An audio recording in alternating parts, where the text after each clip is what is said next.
மீன் மார்க்கெட்ல ஒரு அப்பாவும் பையனும் சேர்ந்து ஒரு சின்ன பையன் மீன் வெட்டுறத பார்த்துட்டு இருக்காங்க. அப்ப அந்த பையன் அவங்க அப்பா கிட்ட கேக்குறான், அப்பா நேத்து நீங்க என்ன சொன்னீங்க? வாழ்க்கைக்கு தேவையான நல்ல பாடத்தை கற்றுத்தர ஒருத்தர்கிட்ட உன்னை கூட்டிட்டு போறேன்னு சொன்னீங்க.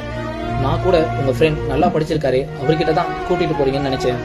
நீங்க என்னடானா இங்க கொண்டு வந்திருக்கீங்க அப்படின்னு கேக்குறான். அப்ப அவங்க அப்பா, மார்க்கெட்டை சுத்தி இவ்வளவு மீன் வெட்டுற கடைங்க இருந்தோம், ஏன் இந்த சின்ன பையன் கிட்ட மட்டும் இவ்வளவு மக்கள் கூட்டம் வருதுன்னு தெரியுமா? ஏன்னா மீன்களை சுத்தப்படுத்தி வேகமா வெட்டி தர்றதுக்கு இவனை மிஞ்ச இங்க ஆளே கிடையாது. மீனை வெட்டி கொடுக்கறது சின்ன விஷயம் தான், ஆனா அந்த சின்ன விஷயத்த அவனை மிஞ்ச இங்க ஆளே கிடையாதுன்ற அளவுக்கு அந்த விஷயத்த அவன் வளர்த்துக்கிட்டான். அப்ப அவங்க அப்பா, தம்பி நம்ம செய்யறது ஒரு சின்ன விஷயமா இருந்தாலும் சரி, அதுக்காக எவ்வளவு போட்டிகள் வந்தாலும் சரி, அந்த விஷயத்த நம்மள தவிர வேற யாராலையும் சிறப்பா செய்ய முடியாத அளவுக்கு வளர்த்துக்கிட்டா நமக்கு போட்டியாளர்களே இருக்க மாட்டாங்கன்றத மறந்துடாது. இந்த மாதிரியான பாடத்தை உனக்கு படிச்சவனால கூட சொல்லித்தர முடியாது.